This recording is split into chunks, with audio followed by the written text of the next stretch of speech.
नमस्कार। विश्व भर से आए सभी अतिथिगण, केंद्रीय कैबिनेट के मेरे सहयोगी, महाराष्ट्र गोवा के मुख्यमंत्री, उप मुख्यमंत्री, अन्य महानुभाव, देवी और सज्जनों, ग्लोबल मैरीटाइम इंडिया समिट के तीसरे संस्करण में मैं आप सभी का अभिनंदन करता हूं।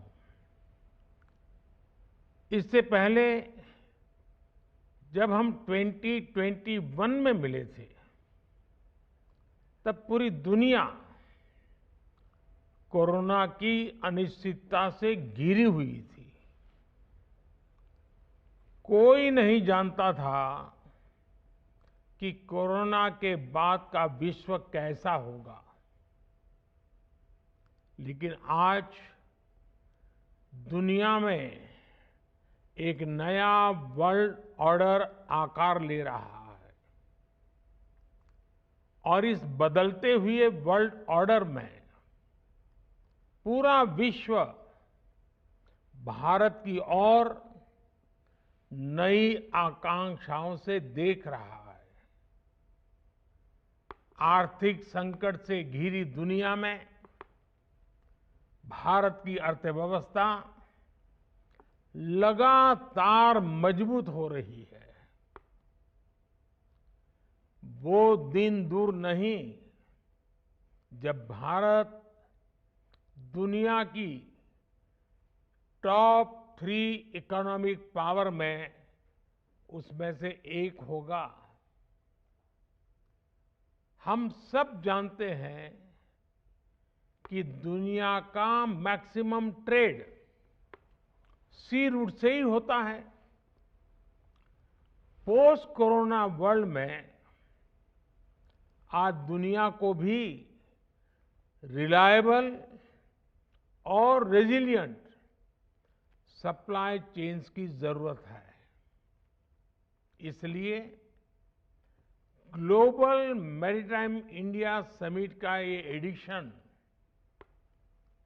बहुत महत्वपूर्ण हो गया है।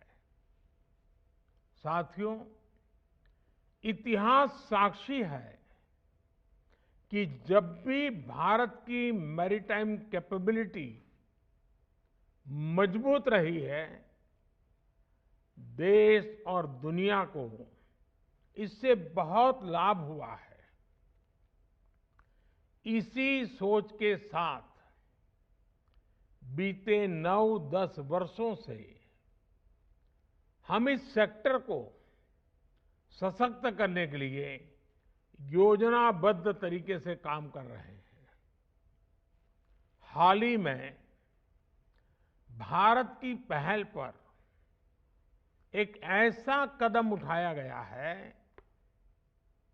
जो 21वीं सदी में दुनिया भर की मैरीटाइम इंडस्ट्री के कायाकल्प का सामर्थ्य रखता है।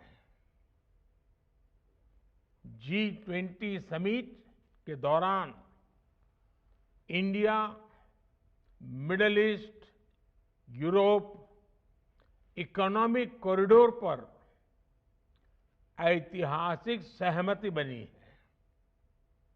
सैकड़ों वर्ष पहले सिल्क रूट ने वैश्विक व्यापार को गति दी थी। ये रूट दुनिया के कई देशों के विकास का आधार बना था।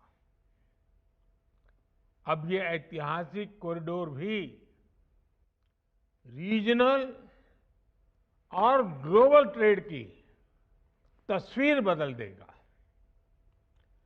नेक्स्ट जनरेशन मेगा पोर्ट्स और इंटरनेशनल कंटेनर ट्रांसशिपमेंट पोर्ट, इसका निर्माण, island development, inland waterways, multi modal hubs का विस्तार, ऐसे कई बड़े काम इस योजना के तहत किए जाने हैं। इस कॉरिडोर से बिजनेस कॉस्ट कम होगी, लॉजिस्टिकल एफिशिएंसी बढ़ेगी, पर्यावरण का नुकसान कम होगा और बड़ी संख्या में जॉब्स का भी निर्माण होगा। इन्वेस्टर्स के पास ये एक बड़ा अवसर है कि वो भारत के साथ जुड़कर इस अभियान का हिस्सा बने। फ्रेंड्स, आज का भारत अगले 25 वर्षों में विकसित होने के लक्ष्य पर काम कर रहा है। हम हर सेक्टर में क्रांतिकारी परिवर्तन ला रहे हैं। हमने मैरीटाइम इंफ्रास्ट्रक्चर के पूरे इकोसिस्टम को मजबूत करने के लिए लगातार काम किया है। बीते एक दशक में भारत के मेजर पोर्ट्स की कैपेसिटी डबल हो चुकी है। कंटेनर वेसल्स का जो टर्न अराउंड टाइम आज से 9-10 साल पहले 2014 में करीब 42 आवर्स था, वो 2023 में 24 आवर्स से 24 घंटे से कम रह गया है। पोर्ट कनेक्टिविटी को मजबूत करने के लिए हमने हजारों किलोमीटर की नई रोड्स बनाई हैं। सागरमाला प्रोजेक्ट से भी हमारे कोस्टल एरिया का इंफ्रास्ट्रक्चर मजबूत किया जा रहा है। ये सारे प्रयास एम्प्लॉयमेंट जनरेशन और ईज ऑफ लिविंग को कई गुना बढ़ा रहे हैं। फ्रेंड्स, पोर्ट्स फॉर प्रॉस्पेरिटी और पोर्ट्स फॉर प्रोग्रेस का हमारा विजन धरातल पर लगातार बदलाव ला रहा है। लेकिन हमारे काम ने पोर्ट्स फॉर प्रोडक्टिविटी के मंत्र को भी आगे बढ़ाया है। इकोनॉमी की प्रोडक्टिविटी को बढ़ाने के लिए हमारी सरकार लॉजिस्टिक्स सेक्टर को भी इफेक्टिव और एफिशिएंट बना रही है। भारत अपने कोस्टल शिपिंग मोड का भी आधुनिकीकरण कर रहा है। बीते एक दशक में कोस्टल कार्गो का ट्रैफिक 2 गुना हो गया है और इससे लोगों को एक कॉस्ट इफेक्टिव लॉजिस्टिक ऑप्शन भी मिल रहा है। भारत में इनलैंड वाटरवेज के विकास से भी बड़ा बदलाव आ रहा है। पिछले दशक में नेशनल वाटरवेज की कार्गो हैंडलिंग उसमें करीब 4 गुना ग्रोथ देखने को मिली है। हमारे प्रयासों से बीते 9 वर्षों में लॉजिस्टिक्स परफॉर्मेंस इंडेक्स में भी भारत की रेटिंग्स बेहतर हुई है। साथियों, शिप बिल्डिंग और रिपेयर सेक्टर पर भी हमारा बड़ा फोकस है। हमारा स्वदेशी aircraft carrier INS Vikrant Bharat की क्षमता और भारत के सामर्थ्य का प्रमाण है। अगले दशकों में भारत दुनिया के टॉप 5 शिप बिल्डिंग नेशंस में से एक होने जा रहा है। हमारा मंत्र है make in India, make for world. Maritime clusters के विकास के जरिए हम शिप बिल्डिंग स्टेक होल्डर्स को एक साथ लाने के इंटीग्रेटेड अप्रोच पर काम कर रहे हैं। हम आने वाले वक्त में देश में कई स्थानों पर शिप बिल्डिंग और रिपेयर सेंटर्स विकसित करने वाले हैं। शिप रिसाइकलिंग के क्षेत्र में भारत पहले ही ग्लोबली दूसरे स्थान पर है। अपने मेजर पोर्ट्स को कार्बन न्यूट्रल बनाने के लिए भारत मैरीटाइम सेक्टर में नेट जीरो स्ट्रेटेजी पर भी काम कर रहा है। हम एक ऐसे भविष्य की ओर से बढ़ रहे हैं जहां ब्लू इकोनॉमी ग्रीन प्लैनेट बनने का माध्यम होगी।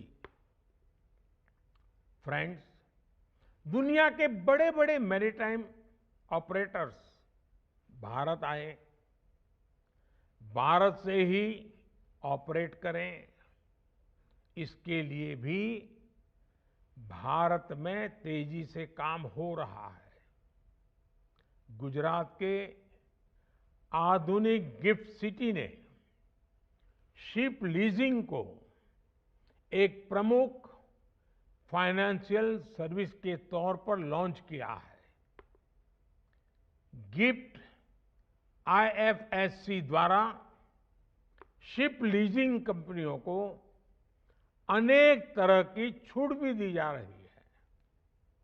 मुझे खुशी है कि दुनिया की 4 global ship leasing companies GIFT IFSC के साथ रजिस्टर भी करा चुकी है।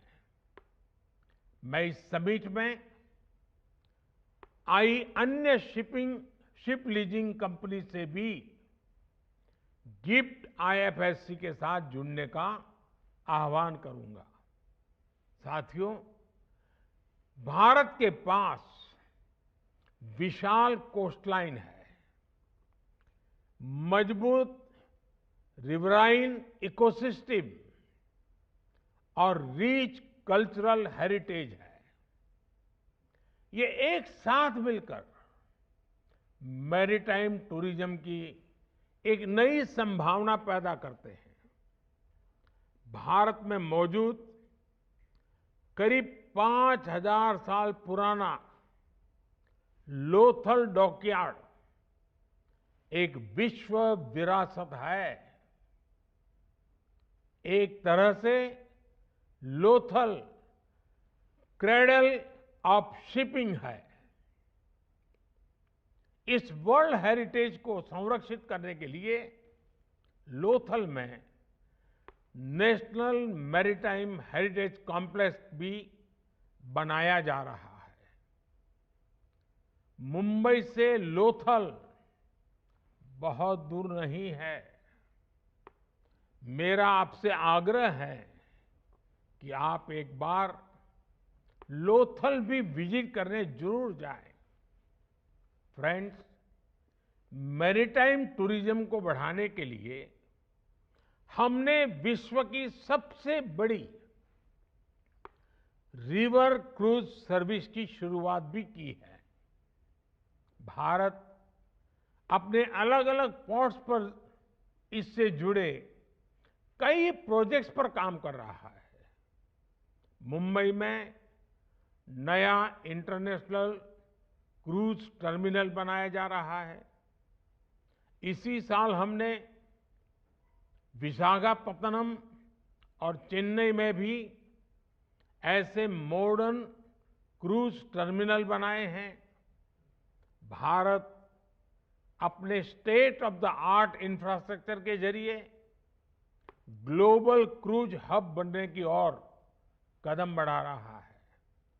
साथियों, भारत उन चुनिंदा देशों में से एक है जिनके पास डेवलपमेंट, डेमोग्राफी, डेमोक्रेसी और डिमांड का ऐसा कॉम्बिनेशन है।